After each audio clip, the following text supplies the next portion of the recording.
Dari kelompok 2 pengantar manajemen ingin membahas tentang studi kasus perusahaan KFC. Baik, di sini saya akan menjelaskan sedikit tentang KFC. KFC adalah salah satu jaringan restoran terbesar di dunia yang dikenali dengan produk ayam goreng. Mungkin untuk penjelasan yang lebih lengkap, next video. Nah, teman-teman, perkenalkan, saya Anangko Latifah. Di sini saya akan membahas tentang permasalahan sistem informasi di perusahaan KFC. Permasalahan sistem informasi di KFC bisa beragam, tetapi beberapa isu umum yang mungkin dihadapi termasuk keterbatasan teknologi, kurangnya data akurat, dan biaya implementasi yang tinggi. Berikut adalah beberapa contoh permasalahan pada sistem informasi. Yang pertama, keterbatasan teknologi dan integrasi.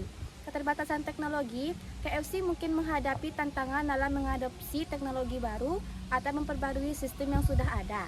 Sedangkan integrasi sistem adalah mengintegrasi berbagai sistem yang berbeda seperti sistem pemasaran, investasi, dan keuangan bisa menjadi kompleks dan membutuhkan biaya yang sangat signifikan. Yang kedua, kurangnya data akurat dan keamanan. Data yang tidak akurat dapat menyebabkan kesalahan dalam pengambilan keputusan dan operasional bisnis. Sedangkan keamanan sistem merupakan sistem informasi yang rentan terhadap serangan siber atau pelanggaran data dapat merugikan reputasi perusahaan dan menyebabkan kerugian yang bersifat finansial. Yang ketiga, biaya implementasi dan pelatihan. Biaya implementasi sistem informasi baru atau pembaruan sistem yang bisa sangat tinggi, terutama untuk perusahaan biasa seperti KFC. Karyawannya mungkin memerlukan pelatihan yang ekstraktif untuk menggunakan sistem baru dengan efektif yang juga memerlukan biaya dan waktu yang lama. Baiklah teman-teman, saya Nabila Ramadhani ingin menjelaskan tentang permasalahan operasional yang ada di perusahaan KFC.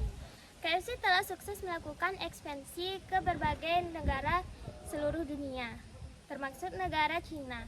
Namun mereka juga menghadapi tantangan seperti perbedaan budaya, regulasi, dan preferensi konsumen.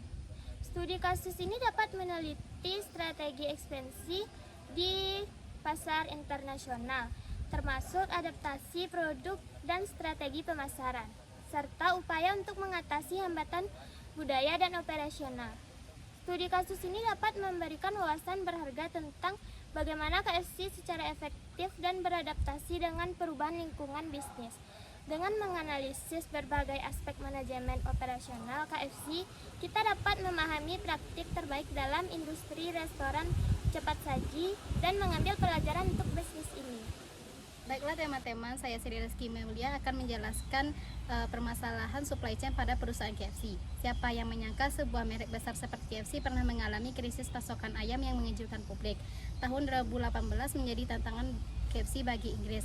Masalah ini bermula saat KFC mengganti mitra logistik mereka dari Bizat yang berpengalaman di bidang distribusi makanan ke DHL. Sayangnya transisi ini tidak berjalan mulus. DHL yang belum terbiasa menangani distribusi dalam skala besar untuk restoran cepat saji mengalami kesulitan besar dalam menjaga kelancaran rantai pasokan. Akibatnya, ratusan gerai di KFC di seluruh Inggris terpaksa tertutup karena kekurangan stok ayam. Reaksi publik pun bermunculan dari kritik tajam sehingga candaan viral dengan tagar "Chicken Crisis" ini bukan sekedar kehabisan makanan, ini tentang kepercayaan konsumen. Baik, perkenalkan saya Rahmat Agung. Di sini akan menjelaskan studi kasus sumber daya manusia di perusahaan KFC. Ini mencakup ada berbagai aspek di mana seperti perencanaan sumber daya manusia, rekrutmen, pelatihan, pengembangan karyawan, dan manajemen kinerja. Salah satu contoh studi kasusnya adalah bagaimana KFC mengatasi tantangan penurunan laba pada periode tertentu dengan melakukan evaluasi strategi sumber daya manusia. Nah, berikut ini ada beberapa poin di mana itu perencanaan dan rekrutmen sumber daya manusia. Nah, KFC perlu melakukan analisis sumber daya manusia yang akurat untuk memastikan ketersediaan tenaga kerja sesuai dengan kebutuhan operasional baik dalam kualitas maupun kuantitas. Nah, studi kasus ini yang terjadi pada perusahaan itu proses rekrutmen KFC dalam menarik talenta terbaik yang memastikan kesesuaian antara keterampilan kandidat dengan kebutuhan pekerjaan. Nah, yang kedua itu pada pelatihan dan pengembangan karyawan. Nah, di mana ini perusahaan memiliki berbagai program pelatihan untuk karyawan baru maupun karyawan lama, termasuk pelatihan operasional, pelayanan pelangganan, dan pengembangan kepemimpinan.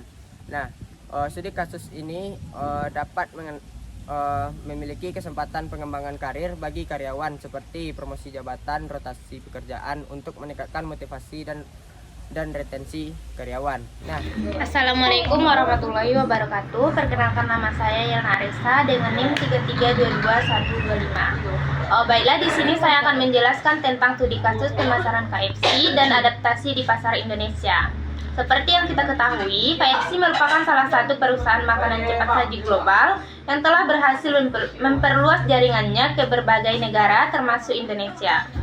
Di tengah persaingannya yang ketat dengan merek lain seperti MC Donald, Burger King, dan lokal seperti Ricis, KFC Indonesia mampu mempertahankan posisi dominannya.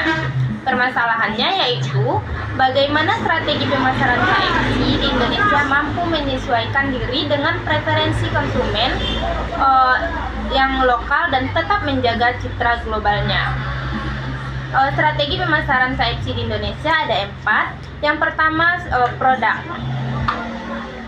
Menu KFC Indonesia menambahkan menu yang disesuaikan dengan selera lokal seperti nasi putih, sambal khas Indonesia, dan ayam balado.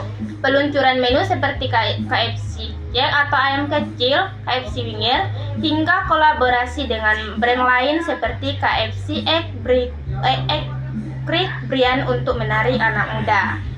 Strategi pemasaran yang kedua yaitu harga. Segmentasi harganya yaitu menawarkan berbagai paket hemat seperti KFC super besar, KFC combo hemat yang menyasar segmen menengah ke bawah. Promosi harganya melalui aplikasi KFC dengan berikan diskon atau mitra seperti GoFood dan GrabFood. Baiklah, strategi yang ketiga yaitu tempat. Ekspansi gerai KFC tersebar hampir di seluruh wilayah Indonesia, tidak hanya di kota besar tetapi juga kota kecil. Meningkatkan layanan pesan antar melalui aplikasi KFC dan platform pihak ketiga. Strategi pemasaran yang ketiga yaitu promosi melalui iklan digital. Gencar memanfaatkan media sosial seperti Instagram, TikTok untuk kampanye kreatif. Kampanye lokalnya yaitu menyesuaikan tema kampanye dengan hari besar lokal seperti Ramadan, Idul Fitri, atau Hari Kemerdekaan. Endorsementnya yaitu menggandeng influencer dan selebriti lokal. Baik, sekian, terima kasih. Assalamualaikum warahmatullahi wabarakatuh.